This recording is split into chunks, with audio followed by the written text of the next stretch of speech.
Afg'on amiri mason bo'lganmi?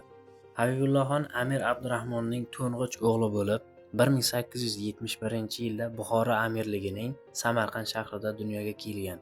Uning ukasi Nasrullohxon 1874-yil 7-dekabrda tug'ilgan.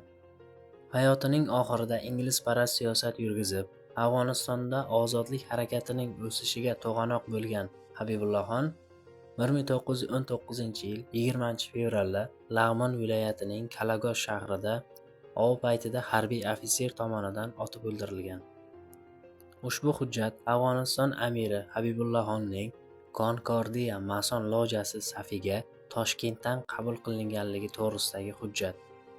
Demak, bu Afg'oniston amiri Habibullohxonning 1907-yilda masonlar safiga kirish jarayoniga oid asl arxiv hujjati. Yozuvlardan ko'rinib turibdiki, bu maxfiylik darajasida saqlangan bo'lib, masonlik tarixida juda noyob va ahamiyatli manbadir.